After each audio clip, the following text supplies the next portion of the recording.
Angel-6942 calling in. Angel-6942 calling in.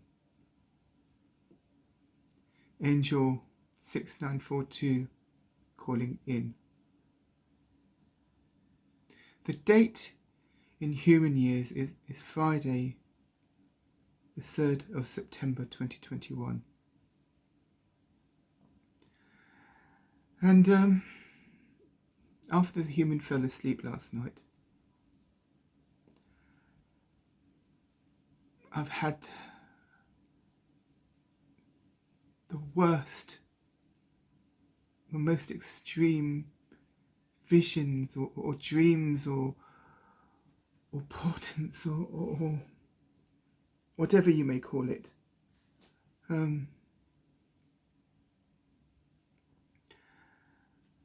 Trees were floating above me, or was I floating below the trees? And it was so cold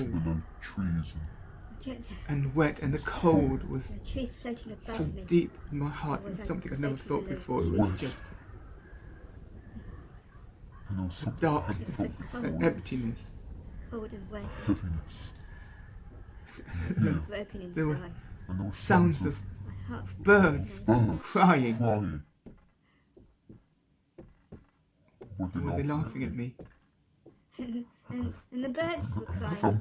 And in my head. It was pounding in my head as if something was trying to get out. Pounding. Something burst, and there was whispers, and the whispers were falling and drowning me. And I felt like the whispers were fighting with the drum, pounding.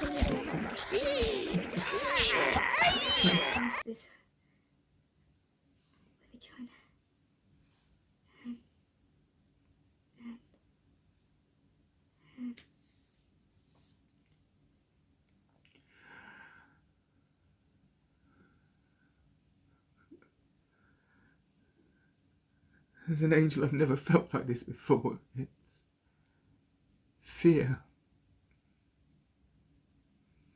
And I'm not sure an angel's ever felt fear before. Like this. Maybe it's because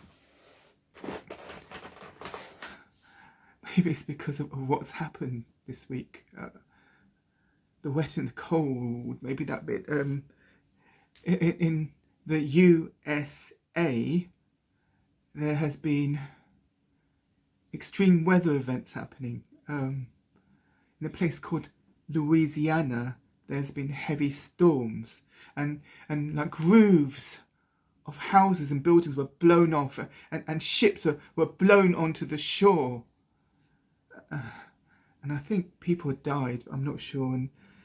And there'll be power cuts in one of the major cities called New Orleans. They have had blackouts, and they've had to call a curfew between 8 p.m. in the evening and 6 a.m. in the morning. And a curfew is when it is illegal for people to go out and be on the streets. I think they're trying to do this to stop people from stealing and burglaring houses and businesses. And in another place in the USA called New Jersey, which I think they make jumpers and potatoes, because there's something called New Jersey potatoes. Or is it Jersey New potatoes? Whatever. In a place called New Jersey and New York, which are close together, there has been terrible floods, and people have been killed. And people, a lot of them were killed because they were trapped in their basement homes, and it was flooding and they couldn't get out. They drowned. And people were trapped in their cars as tunnels flooded, and people were screaming for help. And there were pictures of water gushing through their underground tube systems, and people standing on chairs trying to keep dry. And it's terrible. It's terrible. So many people have died from it. And people are blaming it on someone called Ida, who I believe is either a weather demon or a weather witch, though a lot of other people are blaming it on something called climate change. Now, climate change is where humans affect the makeup of the earth in a bad way by just living their normal lives, like driving their cars or flying away on holiday or trying to keep warm or eating things that they've normally done in the past. And a lot of people saying that humans need to change what they're doing to save the planet and the environment. Well, not to save the planet because the Earth is going to always be there, but to make it, to save the atmosphere that humans can live in.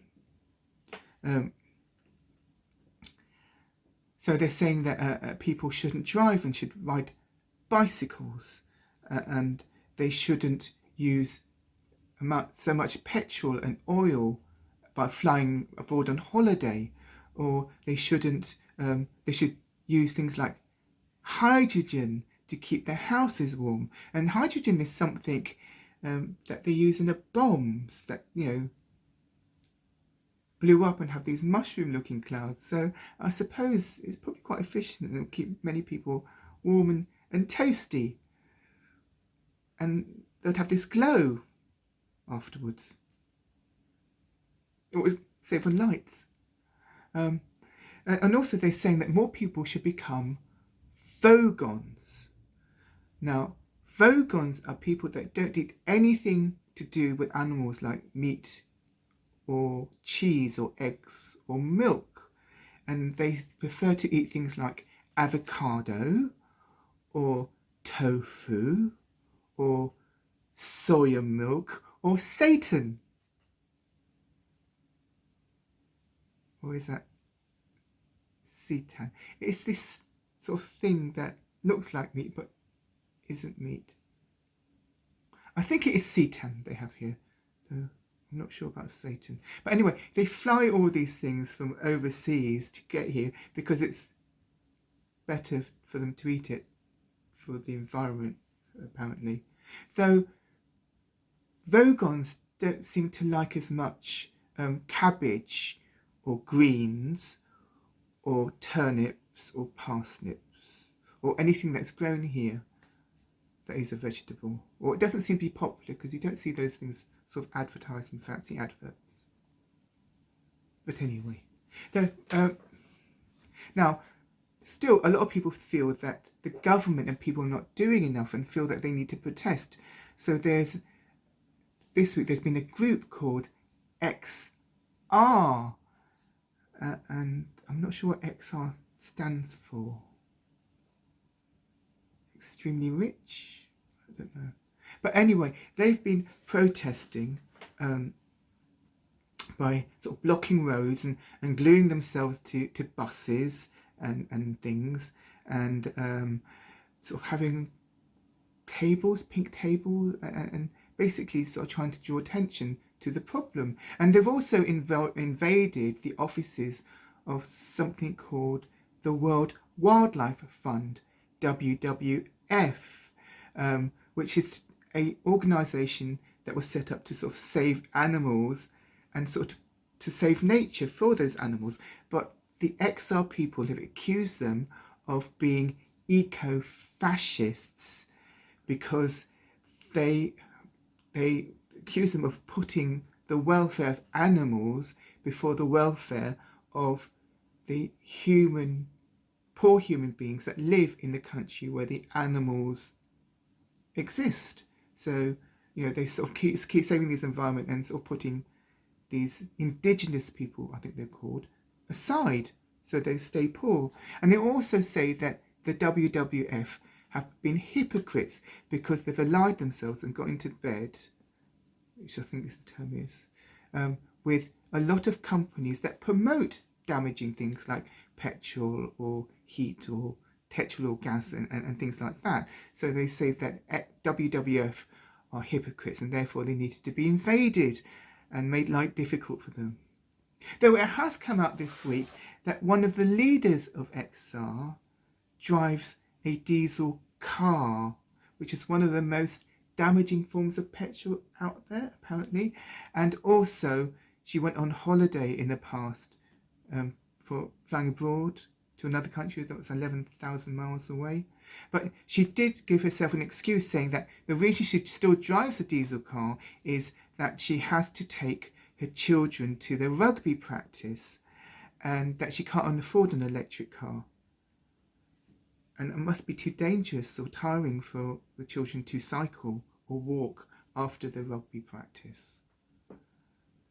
Though maybe XR should actually invade and stick themselves to the bonnet of the leader's car, and therefore she can claim on insurance and get an electric car. That would be a good idea. Yeah. But anyway, I mean, in many ways, some things have been getting better. More people are cycling on pavements, sort of knocking over elderly or fragile people, sort of incapacitating them or killing them so that they don't sort of contribute to climate change.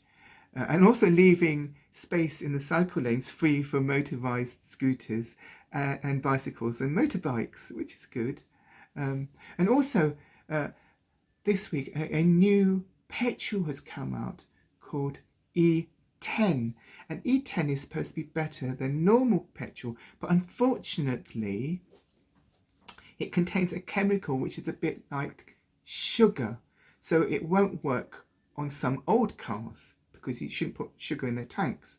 And the government has realised that this might be a problem, so they put a website on where people can check the make of their car and if it's compatible with E10. Though when you do go on the website, there's a big note saying that E10 isn't compatible with electric cars.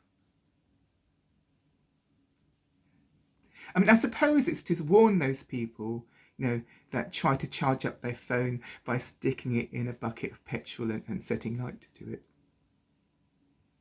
it. Now, it's surprising that sugar doesn't power cars because, sugar makes animals go and humans go particularly.